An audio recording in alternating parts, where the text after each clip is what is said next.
Hello, my name is Ian Antonio Pattison, and I'm so happy to be here today for the second episode of Life is Feeling. The topic for today is erotic capital. And our guest for today is a very dear friend of mine, Farida. And the topics that we'll be talking about are mapping the idea of erotic capital from the lens of values and attitudes.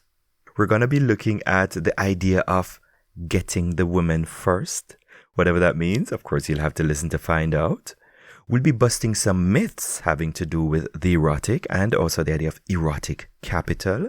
And last, but by no means least, spontaneously, a topic kind of came up in our spontaneous discussion that we had. As I told you, the shows are non-scripted and unfold in a very natural way. So this was totally unplanned. A certain inspiration, so to speak, came from one episode I watched of Germany's Next Top Model, where Heidi said something to one of the young ladies on the catwalk. And that had to do with what I call aloof inclusiveness. Now, aloof inclusiveness is in itself a kind of a contradiction in terms. It sounds that way. But if you want to find out exactly what we mean or how we came to this term, do listen on to the end. Now again, just a small disclaimer here. None of us is a professional. We're speaking from the wisdom of our own experiences. Nothing we say is cast in stone, and we will not pretend to be in a position to give anybody any kind of answer to any question that they might have. There are professionals out there who might find some of the things we have to say interesting, or they might feel the burning need to help us in our understanding of the idea of erotic capital. So feel free to use the contact form. If you follow the link www.lifeisfeeling.com, you'll be taken to the official website, and directly there you'll see feedback options. You can send in text feedback or you can send in feedback by voicemail, right? So feel free. Anybody for that matter. Maybe you've had different experiences and you would like to share that. And, the way I put it, if you just keep your opinions to yourself and the ideas you have, that is all well and good. But if you want it to be of any relevance to this show and these proceedings, do share it. The way I put it is, give meaning to the things you think about the show and just use the contact forms if you have a burning desire to say something. I am really looking forward. All right, so now you have an idea of what you can expect. I do hope you enjoy the show. It's a wonderful day in Berlin today, the 31st of July, and I did promise to kind of start with the episodes today. So I really hope you enjoy it. And without further ado, on with the show.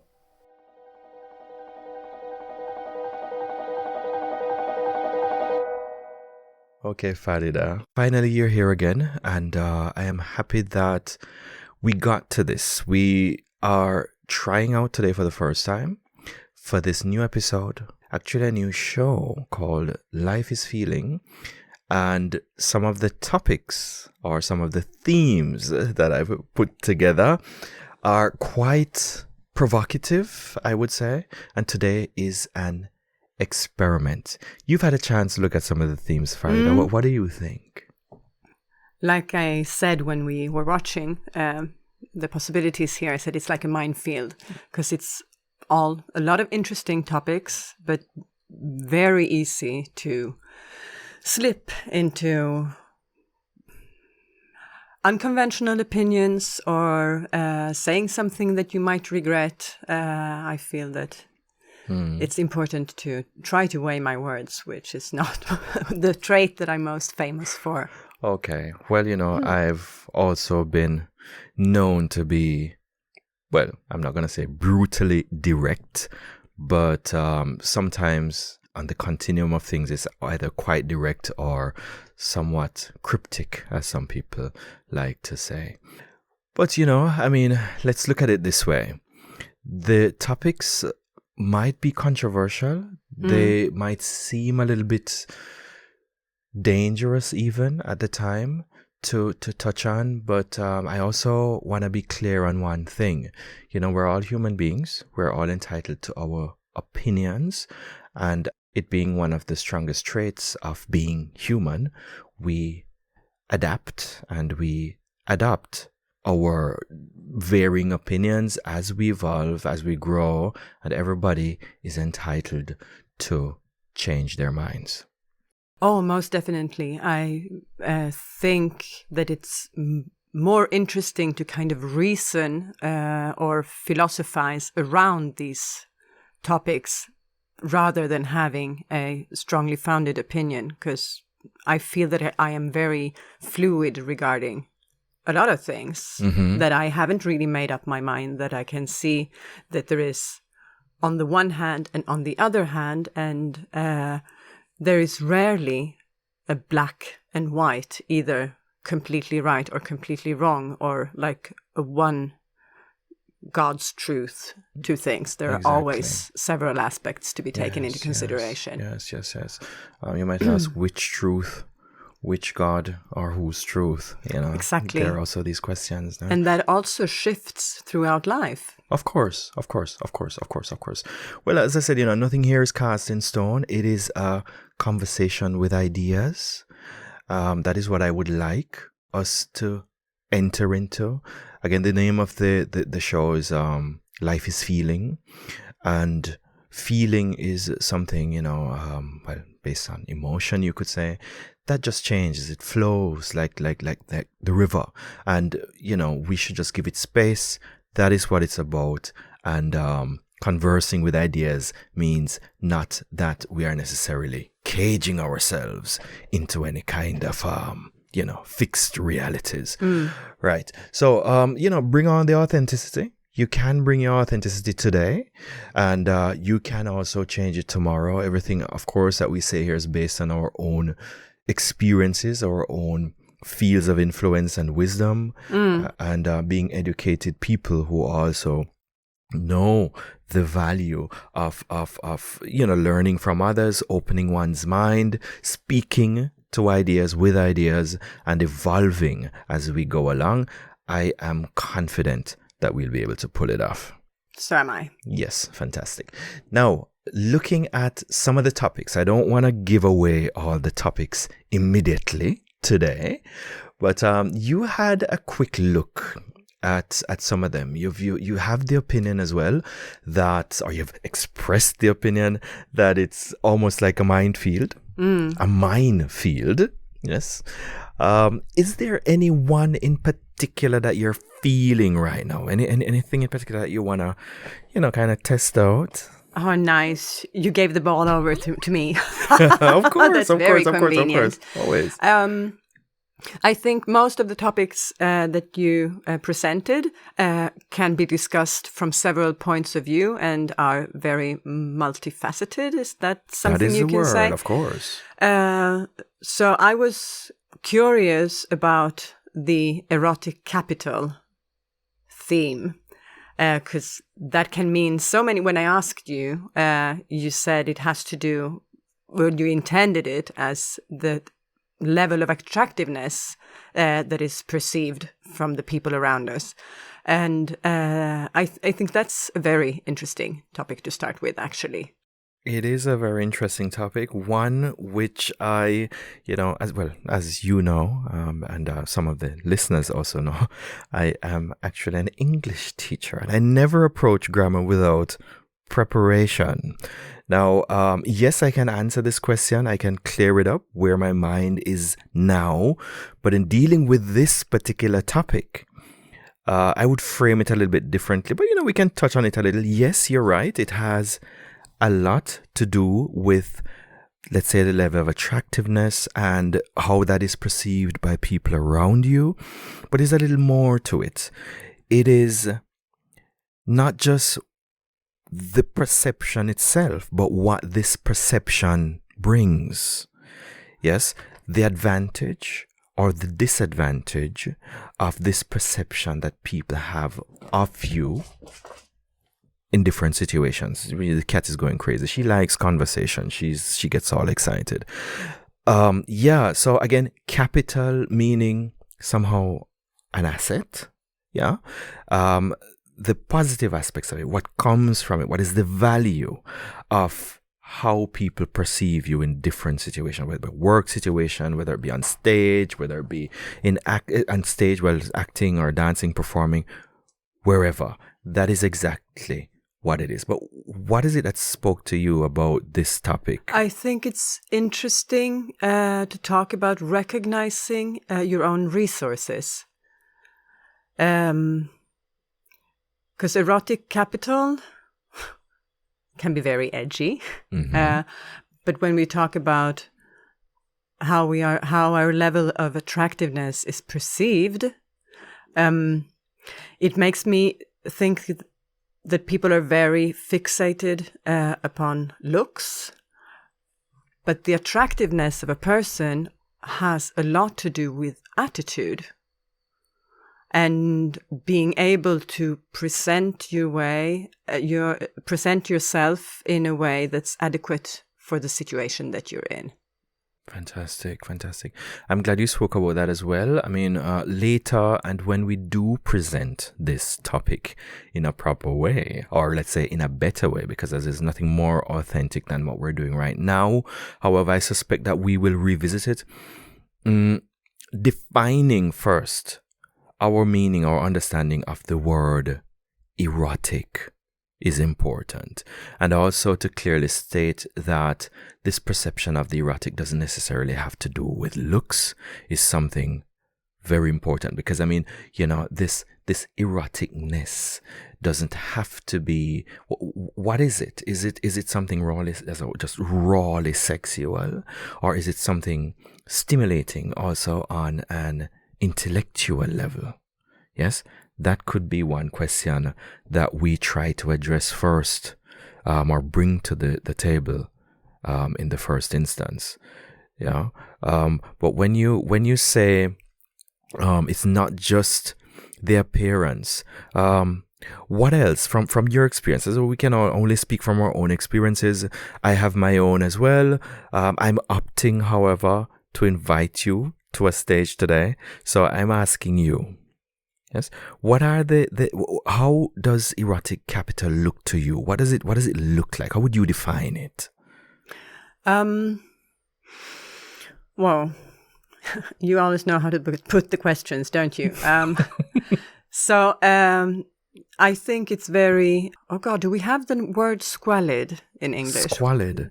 No, that's my Italian popping out. Probably, that's, I think so. Yes. But like almost cheap to refer to erotic capital only as the purely sexual, like aesthetics or looks. And that could get us into the whole plastic surgery and Instagram filters and everything, which is another topic for another day, possibly. But if you are fairly attractive, I mean, you don't need to be like super handsome or super sexy. If you just package yourself nicely, to come off as sexually attractive or being able to reach those goals, that's actually quite easy. Whereas I think there is a more interesting erotic capital in the suspected but not seen. Like, again, sometimes people talk about provocative dresses, like is a miniskirt sexier than a pantsuit? Is a décolleté sexier than a turtleneck? Well, spontaneously, probably yes. But this, for me, goes hand in hand with the magic of seduction. So personally, what really makes me tick is when somebody is very charismatic. So the way they speak or the self-confidence with which they enter a room makes me curious. makes me interested. There is something there. There is something that I want to discover, that I want to be a part of, that I want to rub off on me somehow. That is so nicely put. I like that. Do you know part of the reason why I came to Germany is because I wanted the reputation that the German enjoys, the positive reputation that the German enjoys globally in terms of, the quality of products that we produce here. I wanted some of it to rub off on me, or I wanted some of it by osmosis. I said that when I first came here, and I still mean it. I'm still trying. You see? Yes. All right. Well, you know what? What you said there echoes of something that I've heard before, the power of suggestion, and something I can definitely relate to. The own imagination that suggests that this capital and the value of this capital has a lot to do with me, the person, and my own perception, my own imagination of what this person promises. Sometimes this erotic capital, as perceived by someone else, has absolutely nothing to do with you or nothing to do with me, but it's just in the mind of the people who see it or the people who perceive it. I find that very interesting. Yes, the suggestion. Yes, you don't know exactly what is it that they imagine. And there we have the seduction thing. Okay. If you manage to present yourself in a way that kind of teases the fantasy or opens the possibility of fulfilling the wishes of someone, that's wherein the seduction lies. Okay. And that's more of an art form, or a more specialized skill, compared to the décolleté. Okay. Now, again, I'm sensing here a skill suggests something that is actively used, and capital is also kind of in a certain rawness. It also sounds like something that is used, something that is applied, something as raw as money. Yes? And I think when we revisit this topic, erotic capital, we're going to have to break it down, I suspect. Also, the meaning of seduction. Yes, because this can flow from it. Because there is a fine line between seduction and manipulation. And a fine line between manipulation and persuasion, as you might well know. And also this rawness of capital suggests money. Is it really a value that you have to trade in? Or is it a value that other people perceive and something that helps you by chance or automatically? Is it something that you yourself are aware of and you use, or just something that happens by chance? That's why I said that it's about recognizing your resources. Because there are a lot of people who have a spellbinding effect on their surroundings, but they are completely unaware of it. That is true. Now, in terms of this, I know a little about some of the things you do, Farida. I know that you are into sports. I know that you are into performances, stage performance. You also help people with, finding or approaching perfect form, the what we would call then a perfect silhouette even, through fitness and so on.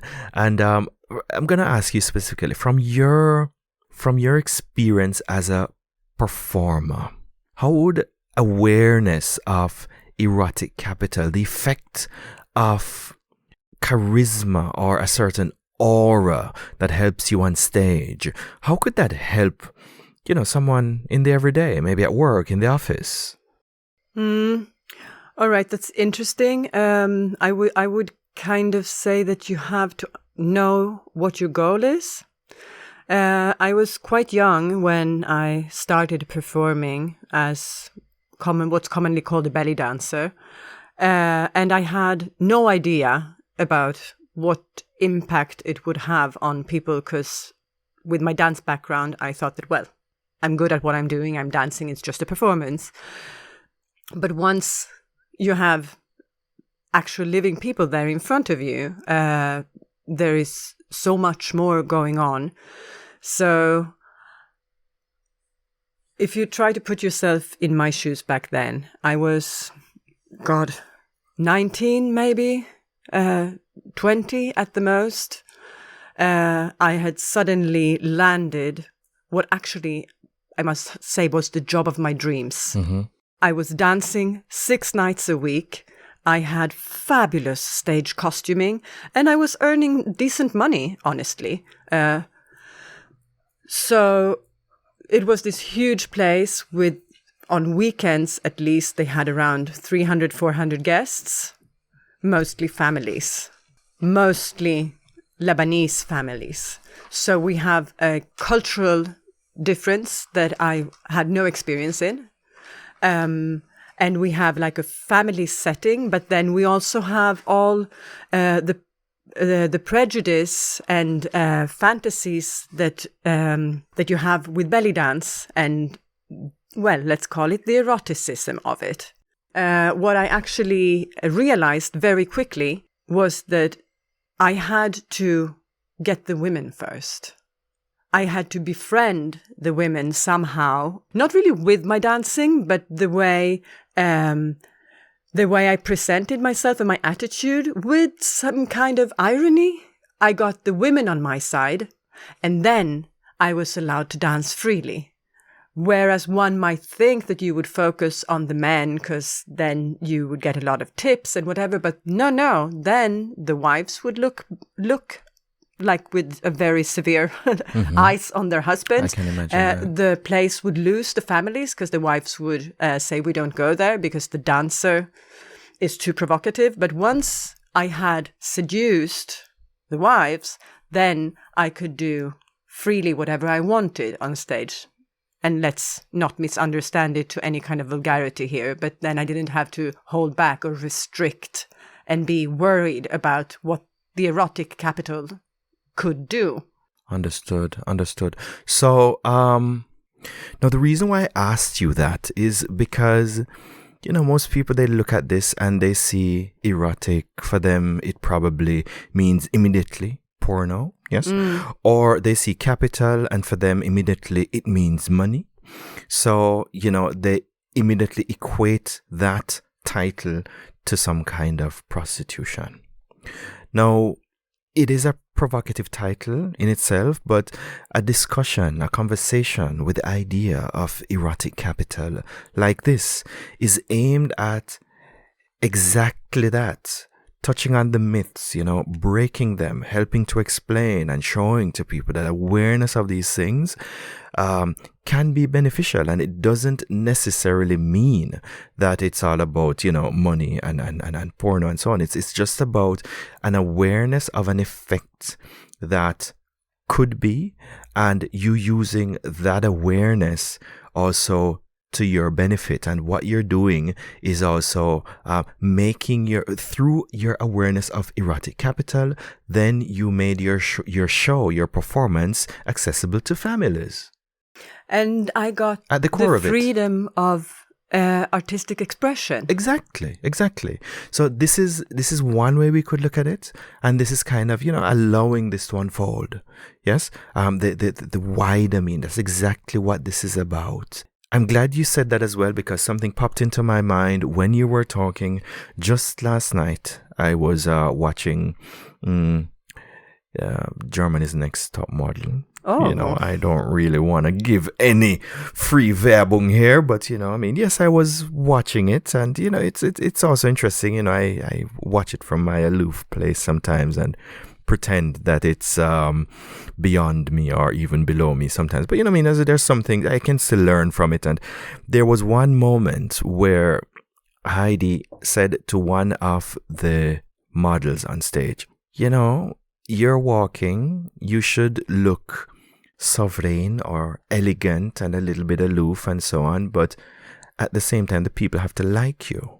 Yes, you can't be too serious and too standoffish and too aloof. You have to give, even if you're serious, you have to be inclusive in your approach and your appearance, how you come across on the stage, it should, even though you are a little bit standoffish, it still has to be in an inclusive kind of way.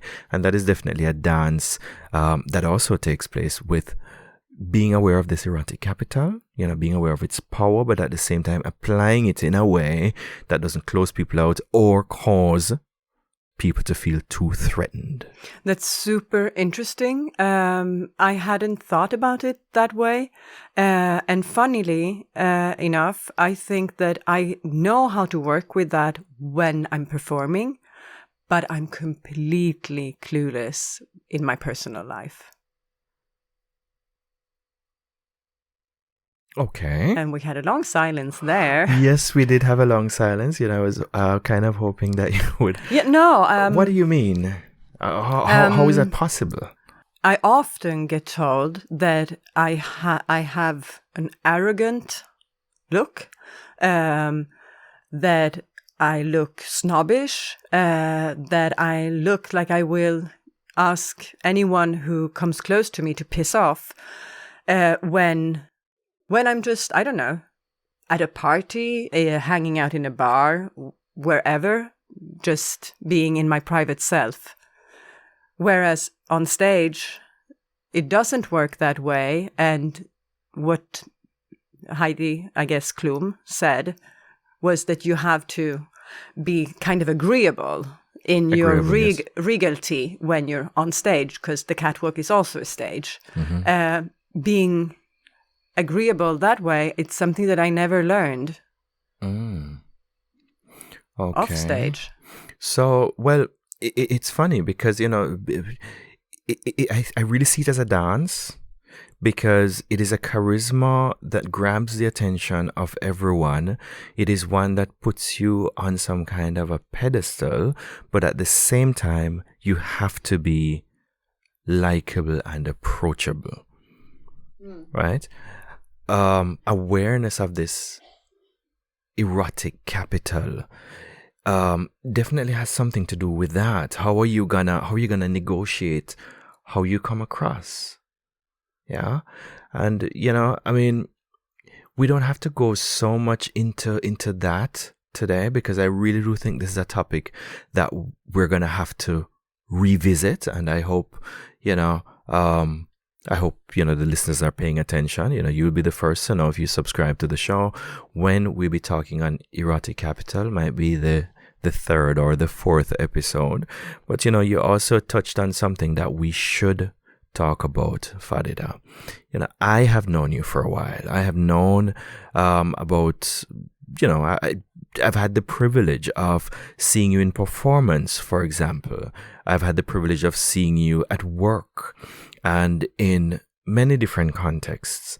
But for our listeners, people who might be just listening to the show for the first time, tell us a little more about what you do and who you are.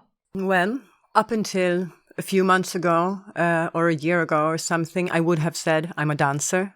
I'm having a bit of an identity crisis right now, because after more than 20 years of performing and teaching dance, Pilates, fitness, then the COVID pandemic hit us, and suddenly I couldn't really work anymore. What I decided to do was to perfection, or go deeper into another aspect of my, what I call body nerdiness. So I got certified as massage therapist. And that's what I'm doing professionally right now. And next up is studying something called Thai yoga massage, which is slightly closer to the stretching and the therapeutic aspect of the body and the body work. So yeah, that's what's going on now. Yes. Well, whatever the case, you called yourself a body nerd a minute ago. Again, I will admit I've had the privilege of seeing you on stage and also in work contexts, and I've also had the privilege of witnessing the transformations that have happened over the past 2 years, congratulations. Thank you. Yes, I'm very happy for you. I myself have gone through a few transformations, in surviving this crisis that we're all going through. But it's not about me right now. It's all about you. Again, I just want to congratulate you that you successfully finished, or let's say opened this new door. Let's look at it as a new beginning with the massage. But I think it goes hand in hand with, I have kind of, I don't know if you call it a lead word, not really a slogan, but something like that. When it comes to my work as a dance teacher, work with your body, not against your body. Mm-hmm. And with the massage, I'm there again, making people feel comfortable in their bodies, being free in the range of motion. So it feels like it's the same thing, but something completely different. And it fuses together very, very well. Fantastic. Again, the body, the anatomy nerd. Yes, you are always very, very concerned with anatomy and very involved with it. I definitely clearly recognize that from your dance practice, and I'm happy. As I wanted to say, and I'll repeat again, it is a kind of a new beginning because it's somehow more of the same, but entering into a new space, a new celebration, not necessarily on stage this time, but also rewarding the body from feeling good about who you are and the body that you're in. So, Yeah, we talked a lot about feeling good in your own body also in previous occasions. Yes, that is fantastic. All right. Well, I also know that you have a website. I do. It's dedicated to the dancing and the dance classes. It's faridadanza.com, danza with a Z, because of my Italian heritage. Probably it will expand into more of training and massages, and hopefully a lot of more post-pregnancy work as well. Okay, fantastic. Well, then, thank you. I mean, all these will definitely be in the show notes later on. And I hope to continue to have the privilege to share this wonderful stage with you again and again in the future for the new show coming up. Yes, of course, life is feeling. Life is feeling. Indeed. No doubt. Indeed. And the feelings definitely reflect. Thanks again, Friday. It was wonderful. And again, looking forward, people definitely check out the show notes. The links to Farida's pages will be there. And we hope to touch on, sometimes in more depth, sometimes with a little more fun, a little more, banter and personality, similar topics in the future. And thank you so much for being here today. Thank you for having me. It's always a pleasure.